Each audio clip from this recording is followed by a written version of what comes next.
everybody. Hi, my name is Armand, and I am one of the co-founders of Producers. And today I'm with Sal. Sal, can you introduce yourself?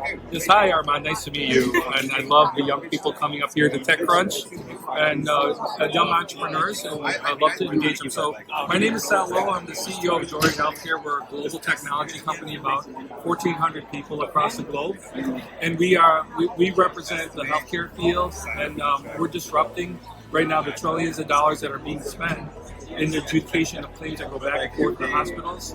Our job is to save these hospitals. So we're really excited to meet with the individuals here and looking forward to this event. That's really cool. So what brought you specifically to TechCrunch? Well, I'm going to be speaking here, and I feel like I have an opportunity to send my message out to all of the young startups that are trying to make it.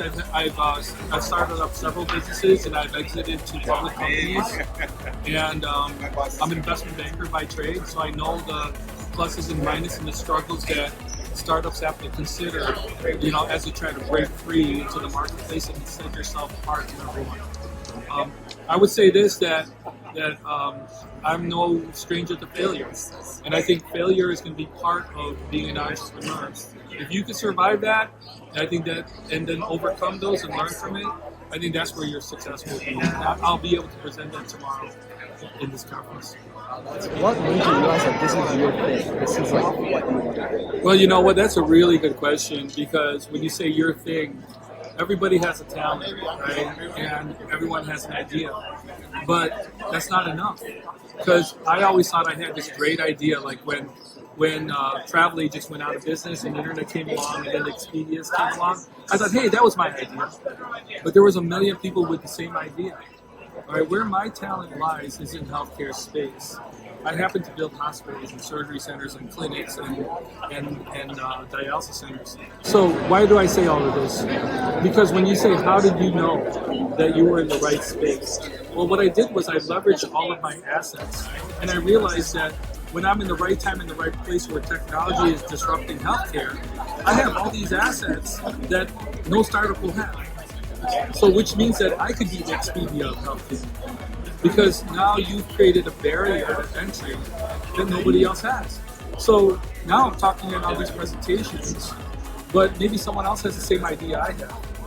You're an entrepreneur and you're going to save the world, right? You're going to save the world. All right. If you're going to save the world, it costs you $1 million to have a chance to save the world. That's why you're here. You're going to raise money, right? Okay. Well, that money is used for you to get ahead of the conversation, because in order for you to save the world, you have to pay to save the world. So everyone says, Sal, what are you, a saint? What are you doing saving these hospitals? I go, what do you mean? I have to pay to save the hospitals. So the bottom line is the opportunity to do this also comes with a risk reward. And the reward is huge if you find the monetization level. You have to follow a business plan, and you have to follow the process in order to get to the monetization. If I have one suggestion, get your business model where you want to be, and then work backwards. And then you'll find your path.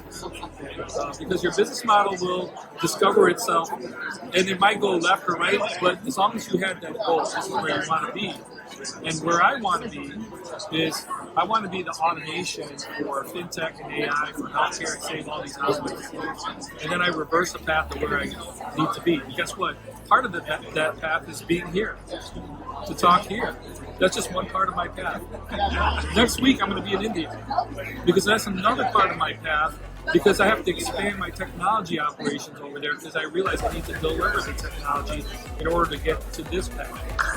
So as you can see, these things don't just happen. You have to be able to be proactive and be sustainable. It's not easy, but that's my speech for the day. You'll probably just say that.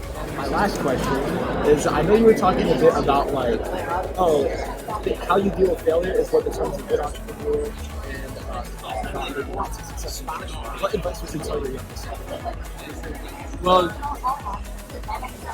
nothing ever goes up and then it doesn't come down, right? There's always a cycle for everything.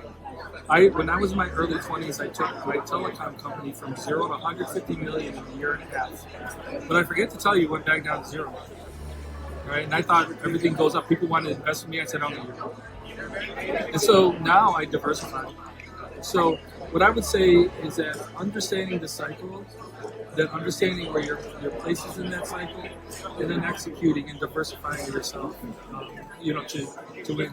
That's how you could learn from failures. But failure shouldn't kill you.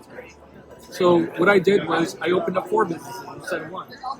Because when one goes up, as it's going down, and I still believe in it, I have another going up, and I support it. So how did I build this technology company? I put $10 million instead of me. I didn't need $10 million to. I don't live a lavish lifestyle. So I took that $10 million and I put it into my technology development. And so then when I won Walmart, a large entity like Walmart, then I need to scale to another $50 million. So that's when I started raising money. I raised $25 million. And so I'll raise another $25 million. I'll close out my capital raise and then move forward with it. Now, these are steps I already predicted to get to. So you have to do that. You have to think 5 years ahead, and then work way backwards to where you are. But keep trying. You're young, right? I'm gonna give you one last piece. I think that's really important. Take a chance, because a lot of people are afraid to take a risk. I was talking in Las Vegas, and I had to the right of me some head of a large healthcare institution, CIO, and the other one, the large head of a government institution. Both of them was so afraid to innovate. They said, there's 10 things you got to do before you get to innovate. I go, I'll see you 10 years from now. I go, I'm in Las Vegas. And I said, you guys are in Las Vegas. Take a chance. All right? Take a chance, because if you don't take a chance, guess what? You've already lost. All right? You're young. Take a chance. I'm old. I can only take a few more chances. All right? So at the end of the day, entrepreneurs need to take chances. They need to be able to adapt to failures. They need to learn from failures. So take a chance.